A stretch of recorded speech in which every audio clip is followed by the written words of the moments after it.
ខ្ញុំបាននិយាយរួចហើយពាក់ព័ន្ធនឹងរឿងសណ្ដែកដីឬក៏ការធ្វើប្រាំងទៅលើអ្នកអត់ឬក៏លំបាកអីហ្នឹងប៉ុន្តែខ្ញុំនៅតែចង់លូកមាត់ថែមបន្តិចទៀតទៅលើបញ្ហាទាំងអស់ហ្នឹងដោយសារតែខ្ញុំមើលឃើញអ្នកខមមិនមួយចំនួនហ្នឹងគាត់នៅតែបន្តគ្រប់គ្រងអ្នកខ្លះគាត់នៅតែប្រឆាំងនឹងគំនិតថាយើងមិនគួររិះគន់ពួក prankster ហ្នឹងទេដោយសារអីពួក prank ទាំងអស់ហ្នឹងភាគច្រើនយ៉ាងហោចណាស់អ្វីដែលជាគុណបំណាច់របស់ពួកគាត់ហ្នឹងគឺពួកគាត់ធ្វើបុណ្យគាត់ឲ្យលុយទៅពួកគេហើយក៏ជាការជួយជីវភាពពួកគាត់មកចំណែកដែរអញ្ចឹងខ្ញុំនៅតែសគាតិចឬក៏មិនអាចខកចិត្តខ្លួនឯងថាមិនឲ្យនិយាយវាមិនបានដោយសារអីកន្លែងនេះគឺជាបញ្ហាដែលអាកម្មវិធី prank ទាំងអស់ហ្នឹងនៅតែបន្តមានទី1ហើយបញ្ហាទី2ទៀតហ្នឹងគឺមនុស្សយើងចាប់ដើមយល់ខុសអំពីការធ្វើបុណ្យពិតប្រាកដពីការ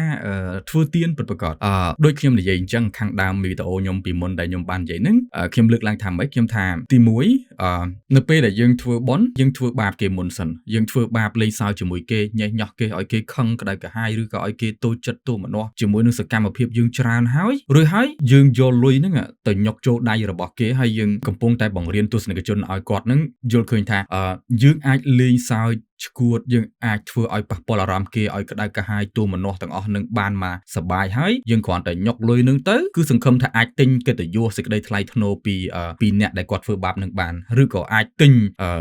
ក្តីស្រឡាញ់ក្តីរាប់អានថាយើងគឺជាមនុស្សល្អយើងចេះធ្វើបុណ្យពីទស្សនិកជនមានន័យថាយើងអាចលៀងអារម្មណ៍ទស្សនិកជនឲ្យឈប់ស្អប់យើងបានឲ្យឈប់ប្រកាន់យើងជាមួយនឹងសម្ដីលើសលួសនឹងបានហើយជាលទ្ធផលមែនធ្វើឲ្យមនុស្សខ្លះលែងប្រកាន់អំពើឈួតឬក៏អំពើអសិលធម៌ទាំងអស់នឹងបានពីព្រោះអី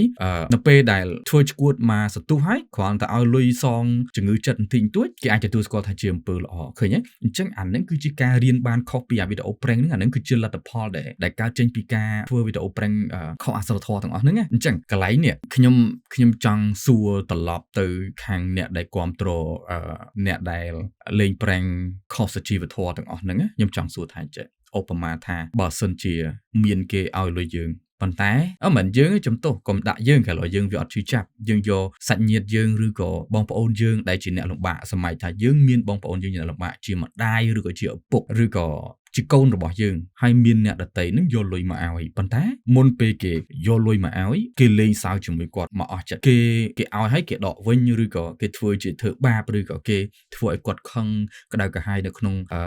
ងលំដាប់ណាមួយហើយបានចុងក្រោយគាត់យំគាត់ខឹងគាត់ភ័យអស់ចិត្តបានថាណែយកលុយយក4-10 ម៉ឺនចាយអានឹងខ្ញុំសួរថាតើបើសិនជាសាច់ញាតិយើងជាបងប្អូនយើងអញ្ចឹងយើងចង់ឲ្យគេធ្វើបន់បែបហ្នឹងអត់អញ្ចឹងបើសួរកន្លែងហ្នឹងហើយឆ្លើយនៅថាចង់ទៀតអាហ្នឹងខ្ញុំអត់ប្រកែកតទៀតទេខ្ញុំនឹងមិនព្យាយាមចំណាយពេលបញ្យល់តទៀតទេប៉ុន្តែខ្ញុំចង់បញ្ជាក់ជូនថាចេះបើសិនជាចម្លើយរបស់យើងឆ្លើយមកយើងថាខ្ញុំអត់ចង់អញ្ចឹងទេខ្ញុំអត់ចង់ឲ្យគេធ្វើអញ្ចឹងជាមួយម៉ែឪបងប្អូនឬក៏សាច់ញាតិខ្ញុំអញ្ចឹងទេអញ្ចឹងមានន័យថាសកម្មភាពហ្នឹងវាមិនត្រូវទេវាមិនល្អទេវាមិនជាគំរូដែលយើងគួរតែបន្តឲ្យវាកើតមាននៅក្នុងសង្គមរបស់យើងទេអញ្ចឹងត្រឡប់មកវិញខ្ញុំចង់បញ្ជាក់ជូនថាចេះអ្នកដែលគេរិះគន់ការលេង prankster ទាំងអស់ហ្នឹងគេមិនបដិសេធឬក៏គេស្អប់អំពើមនុស្សធម៌ដែលអ្នក prankster នឹងបានធ្វើទេគេគ្រាន់តែរិះគន់បដិសេធជាមួយនឹងវិធីសាស្ត្រដែលគេធ្វើបន់នឹងពីព្រោះវិធីសាស្ត្រធ្វើបន់ធ្វើទានវាមានច្រើនទម្រង់ហេតុអីមិនអាចគ្រាន់តែមកដល់យើងឲ្យទានគាត់ត្មងទៅយើងឃើញគាត់លំបាកយើងអាណិតគាត់យើងជួយទិញគាត់ត្មងទៅយើងមិនចាំបាច់ទៅធ្វើបាបគាត់សិនដើម្បីសុបាយឲ្យបើដើម្បីកំ pl ែងដើម្បីបាន engagement ដើម្បីបានល្បីទៅអីពីព្រោះនៅពេលដែលយើងធ្វើដល់ដំណាក់កាលហ្នឹងអញ្ចឹងមានន័យថាអាក្តីសប្បុរសធម៌ដែលយើងមានទាំងអស់ហ្នឹ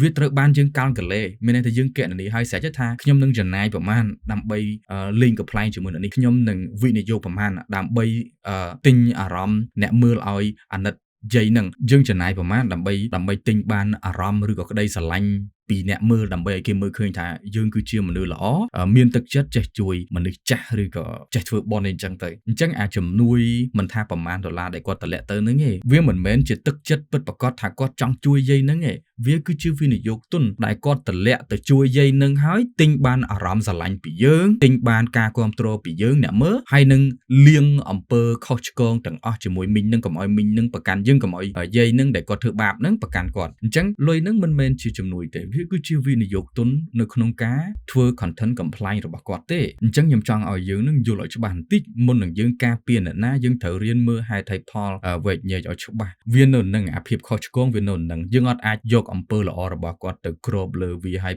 ធ្វើជាមិនយល់ធ្វើជាមិនឃើញឬក៏មើលម្លងវាអត់ទេអ្នកឯងអាចធ្វើល្អប្រមាណក៏ធ្វើទៅប៉ុន្តែបើសិនជានៅក្នុងនឹងអាល្អមកជាមួយអាក្រក់យើងត្រូវរៀនស្វែងយល់បើមិនអញ្ចឹងទេមនុស្សអាចទៅធ្វើអាក្រក់រាប់រយចម្ពុករួចហើយគ្រាន់តែឲ្យលុយ យអីប្រឡប់បន្តិចបន្តួចខ្លាយទៅជាអំពើល្អគ្រប់គ្នាអញ្ចឹងអាខុសវាអាខុសហើយត្រូវវាលាយចូលគ្នាវាអាចបែងចែកដាច់អញ្ចឹងធ្វើឲ្យយើងរកគុណតម្លៃពិតប្រាកដនៅក្នុងសកម្មភាពរបស់នរណាម្នាក់មិនបានណាអញ្ចឹងកន្លែងនេះខ្ញុំចង់និយាយថាបើសិនជាយើងនៅតែចង់ជេរអ្នកដែលគេរិះគន់ prankster ឬក៏ដោយសារតែ prankster ទាំងអស់ហ្នឹងជា idol របស់យើងនៅតែខឹងគេដែលគេមិនគ្រប់គ្រង prankster អញ្ចឹងមានន័យថាយើងឲ្យតម្លៃខុសគ្នានៅលើរឿងហ្នឹងយើងមើលឃើញអំពើទាំងអស់ហ្នឹងជាអំពើត្រឹមត្រូវខណៈអ្នកដទៃគេមើលឃើញថាវាអត់ត្រឹមត្រូវអញ្ចឹងពិចារណាឡើងវិញអំពីវិធីសាស្ត្រក្នុងការកាត់ក្តីរកខុសរកត្រូវរបស់យើងហើយខ្ញុំក៏មិនចង់ឲ្យវាខ្លាយទៅជាវេទិកាកាត់ក្តីថាអ្នកនេះខុសអ្នកនោះត្រូវដែរខ្ញុំចង់បញ្ជាក់ថាអញ្ចេះអំពើអាក្រក់ឬក៏អំពើមិនល្អដែលពួក prankster នឹងបានធ្វើបើយកទៅប្រៀបធៀបជាមួយនឹងអំពើល្អដែលគាត់បានធ្វើដូចជាលុយប្រមាណ 100000 ហ្នឹងវាអត់អាចស៊ីគ្នាបានទេវាអត់អាចយកវាទៅថ្លឹងថារួចគ្នាឬក៏គ្រប់គ្រាន់ទេអត់ទេធ្វើល្អយេ 4-100000 ហ្នឹងគឺជាទឹកចិត្តប៉ុន្តែអាទឹកចិត្តហ្នឹងវានឹងលែងមានតម្លៃបើសិនជាយើងយកទៅផ្ទឹមជាមួយនឹងអារម្មណ៍ដែលគាត់ធ្វើបាបអ្នកលំបាកទាំងអស់នឹងអាអំពើលឹះលួសដែលគាត់ទៅបំផ្លាញក្តីសុខរបស់គាត់ទៅធ្វើបាបគាត់គ្រាន់តែងើបពី8ព្រឹក6 7 8 9 10យប់ព្យាយាមលក់របស់ដែលគាត់ចង់លក់ដើម្បីរកចំណូលយើងទៅបំផ្លាញអាជីវិតប្រចាំថ្ងៃរបស់គាត់ទៅបំផ្លាញហើយដល់ពេលបំផ្លាញឆ្អែតហើយបានយក 4-100000 នឹងទៅផាត់សងអារម្មណ៍ថ្លៃខាតគួចខាតឬក៏ផាត់សងកិត្តិយសសេចក្តីថ្លៃថ្នូរដែលបានជ្រុះធ្លាក់ដល់ដីរបស់គាត់បាត់ទៅអញ្ចឹងខ្ញុំចង់ឲ្យយើងគិតទាំងអស់គ្នាឡើងវិញសូមអរគុណ